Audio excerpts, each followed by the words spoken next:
નમસ્કાર, જય માતાજી ખેડૂત મિત્રો। ગુજરાત સમાચાર જાણવા માટે ગુજરાત ખબર યુટ્યુબ ચેનલને સબસ્ક્રાઈબ કરો અને વિડીયોને લાઇક કરો।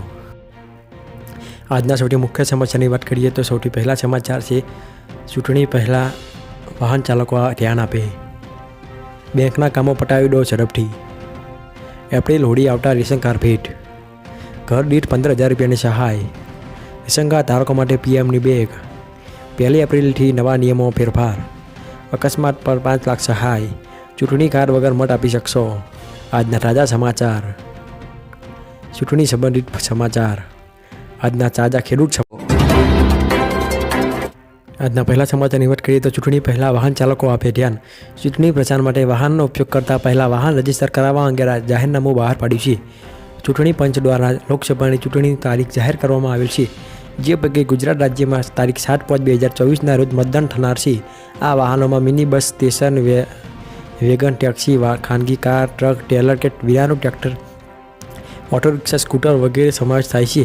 આ હુકમનો ભંગ અથવા ઉલ્લંઘન કરનાર ભારતીય ફોજદારી અધિનિયમ કલમ 188 હેઠળ શિક્ષાપાત્ર થશે। આ યોજનાનું જાહેરનામું તારીખ 8/5/2024 સુધી અમલમાં રહેશે। બેંકોના કામ ઝડપથી પટાવી દેજો, કેમ કે 23 તારીખ, 24 તારીખ અને 25 તારીખ 3 દિવસ હોળી, શનિ, રવિ બેંકો બંધ રહેશે। જોકે ઓનલાઈન બેન્કિંગ અને એટીએમ સુવિધા ચાલુ રહેશે। આ સાથે 23મી 25મી માર્ચ સુધી શેર બજારમાં કોઈ કારોબાર નહીં થાય। ત્યાર પછીના સૌથી મુખ્ય સમાચારની વાત કરીએ તો રેશન કાર્ડમાં 3 વ્યક્તિના નામ હોય અને તેમાં એક જ વ્યક્તિનું આધાર મેપિંગ બાકી હોય તો 3 દ્વારા રેશન આખું બ્લોક કરી દેવામાં આવશે અને અનાજ આપવામાં નહીં આવે। જેવા રેશન કાર્ડના કેવાયસી ફરી અનાજ આપવાની જાહેરાત કરી। એનએપીએસસી અંતર્ગત નોંધાયેલા 72 લાખ રેશન કાર્ડ પૈકી 100.65 લાખ રેશન કાર્ડ શંકાના આધારે બ્લોક કરાયા છે। બ્લોક કરાયેલા કાર્ડમાં કેટલાક મૃતકોના નામ ચાલતા હતા અને તેમાં ડમી હોવાની શંકા થઈ ગઈ હતી। ઘર દીઠ 15,000 રૂપિયાની સહાય મળશે। પીએમ સૂર્ય ઘર મફત વીજળી યોજના તમે સાંભળ્યું છે। વડાપ્રધાન નરેન્દ્ર મોદીએ આ યોજના 13 ફેબ્રુઆરી 2024ના રોજ શરૂ કરી હતી। મફત વીજળી યોજનામાં શોર્ટ ટાઈમમાં રેકોર્ડ 2 કરોડથી વધુ રજીસ્ટ્રેશન થયા છે। આ યોજના અંતર્ગત દરેક ઘરોને 300 યુનિટ મફત વીજળી આપવામાં આવશે। એટલું જ નહીં, કેન્દ્ર સરકારની આ યોજનાથી તમને 15,000ની વાર્ષિક આવક પણ થશે। રેશન કાર્ડ ધારકો માટે પીએમની બેગ। રાજ્ય સરકારે તાત્કાલિક નવા નિયમો મોકૂફ રાખી જૂનો અમલ કાયમી કરી બ્લોક કરી દીધેલા લાખો રેશન કાર્ડ રાતોરાત શરૂ કરી દીધા હોવાનું સૂત્રોમાંથી જોવા મળ્યું છે।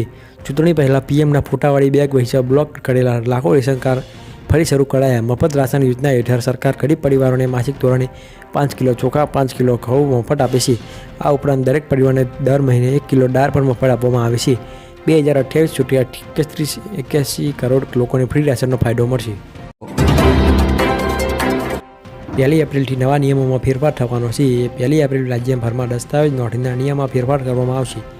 મહેસૂલ વિભાગ દ્વારા ઇસ્યુ કરવામાં આવેલા પરિપત્રમાં જણાવ્યું છે કે અત્યાર સુધી દસ્તાવેજ તૈયાર કરનારનું નામ, સરનામું, વ્યવસાય અને મોબાઈલ નંબરની નોંધણી કરવામાં આવતી ન હતી, પરંતુ હવે તારીખ 1 એપ્રિલથી દસ્તાવેજ નોંધણીમાં દસ્તાવેજ તૈયાર કરનારનું નામ, સરનામું, વ્યવસાય અને મોબાઈલ નંબર ફરજિયાત કરવામાં આવશે। આ સાથે આ નવા ફોર્મેટનું તૈયાર કરવામાં આવ્યું છે। તારીખ 1 એપ્રિલથી નવા નાણાકીય વર્ષની તેનો અમલ ફરજિયાત કરવાનું જણાવાયું છે। અકસ્માત બાદ 5 લાખ સહાય।